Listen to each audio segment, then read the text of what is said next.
시스템이 작동이 된다 하더라도 시스템이 작동이 안 됐기 때문에 이 일이 벌어진 거고요. 시스템을 더 잘 잡으셔야 됩니다. 그렇습니다.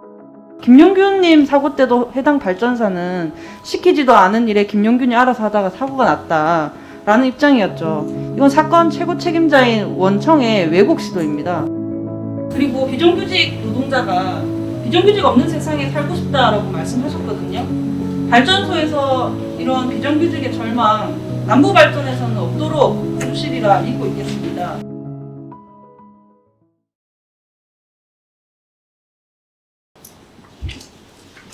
네, 안녕하세요. 정의당 류호정입니다. 한국 남부발전 사장님께 질의 드리겠습니다. 네. 사장님, 지난 8월 남부발전의 부산 빗드림 본부 하청 노동자가 발전소 옥상에서 투신한 사건이 있었습니다. 일상적으로 원청 감독자가 계속 직접 지시를 했기 때문이었다는데요. 당연히 불법이죠.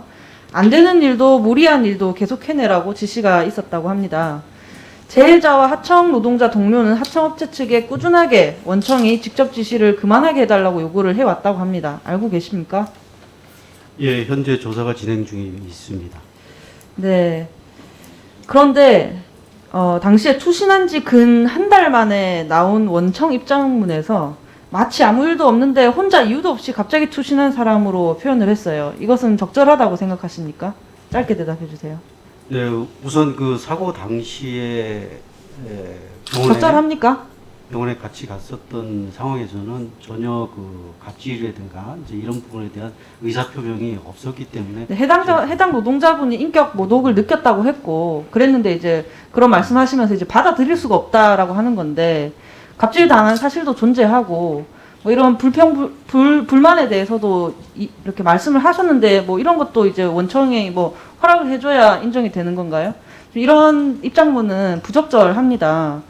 투신 3일 전인 8월 18일에 원청이 하청업체 사무실로 전화를 해서 현장으로 와달라면서 전화로 작업을 지시합니다.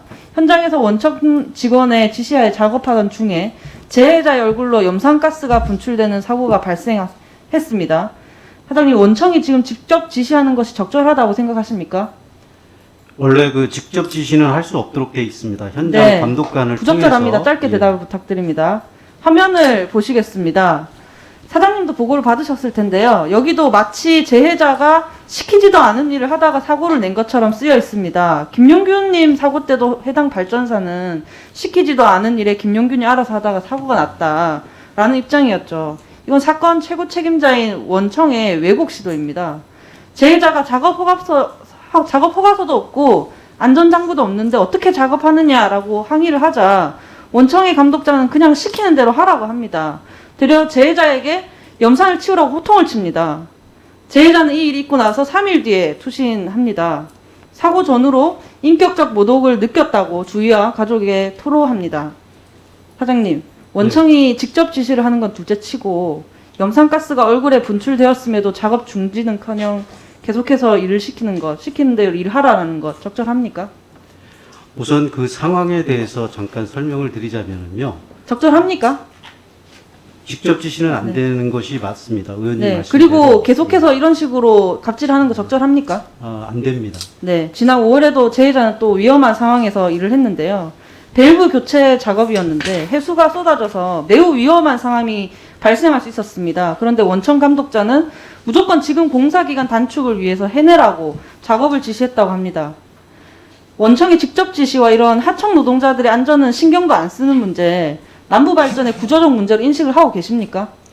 우선 의원님께 죄송하다는 말씀을 드리고요. 제가 그 CEO로 취임한 이후에 가장 중요한 인정을 하고 계십니까? 인지를 하고 계세요? 현장의 안전과 네. 그다음에 또 직장 내 갑질 이런 부분에 대해서 굉장히 강조를 많이 했습니다만은 이런 부분들이 좀 일어난 부분에 대해서 매우 안타깝고 송구스럽게 생각합니다. 네, 갑질은 그래서 또 있었는데요. 저희는 지금 아무리 시간이 별로 안 남아서요. 시스템이 작동이 된다 하더라도 시스템이 그런 작동이 안 됐기 때문에 이 일이 벌어진 전환이 되지 거고요. 않으면은 시스템을 더 잘 잡으셔야 됩니다. 네, 그렇습니다. 경상정비 노동자들은 발전소를 정비하는 노동자들인데 명무범위를 보니까 원청의 사택 합숙소를 발전소에서 일하는 하청 노동자에게 정비하라고 아예 도급 계약서에서 넣었습니다.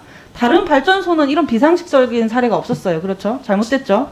그다음 화면을 보시면요. 남부발전 측이 개선안으로 10월 1일 날 내어놓은 건데요. 스스로도 사택합숙소 전기 설비는 발전 설비와 무관한 업무라고 했습니다. 하청 노동자에 대한 이런 원청의 제도적 갑질 고쳐야 되지 않겠습니까? 그죠? 예, 국민 눈높이에 맞지 않는 아무리 계약서에 있다 손 치더라도 그런 것들이 맞지 않는다라면 이따 돈 치면 안 되고요. 있으면 안 됩니다. 그리고 재해자와 노동조합은 현재 노사공동의 진상조사위 없이 객관성이 담보되지 않은 4층만의 조사반에는 그런 조사에는 응하지 않겠다라는 태도입니다. 이번 국감 끝날 때까지 노사공동 진상조사위를 구성하시고 종합감사 때 저에게 답변을 해 주시면 좋겠습니다. 해 주셔야 됩니다. 그 부분 관련해서는요, 일단 그 사측이 구성한 게 아니고, 저희들이 그 부산 경남 그 직장 내 괴롭힘 상담센터에 추천을 받아가지고, 그 노무사와 변호사를 추천을 한 거고요. 그래서 이제 그 부분에 대해서. 추천을 받아서 노사 공동으로 이렇게 구성을 하시면 되고요. 아니요, 그 부분은 아까도 이제 말씀드렸는데, 고용노동부의 그 지침이 있습니다. 그래서 이제 그 지침에 따라서 준용해서 저희들이 원만히 하기를 하도록 하겠습니다. 갑질이 여러 번 일어난 곳에서는 노동자들 의견을 충분히 반영을 해서 조사위를 구성하는 것이 맞는 일이겠죠. 하지 않겠다라고 지금 말씀하신다는 건 아니라고 제가 알아듣겠습니다. 저희가 그 관련 규정에 따라 가지고 방안을 찾아보도록 하겠습니다. 노동자를 참여시켰다고 해서 규정을 아니요, 노동자를 그러니까 저희 조사에는 안보발전 본사에 방문해서 이번 사건 진행 상황을 직접 보러 가겠습니다. 그리고 비정규직 노동자가 비정규직 없는 세상에 살고 싶다라고 말씀하셨거든요. 발전소에서 이런 비정규직의 절망 남부발전에서는 없도록 해주시리라 믿고 있겠습니다.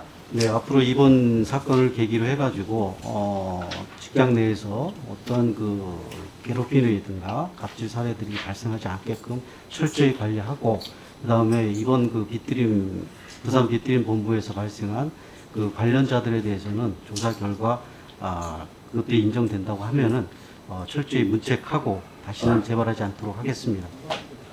인정된다라고 하면은이 아니라 그냥 상식선에서 판단을 좀 해주셔도 됩니다. 네, 이제 조사를 진행 중에 있으니까요. 네. 네.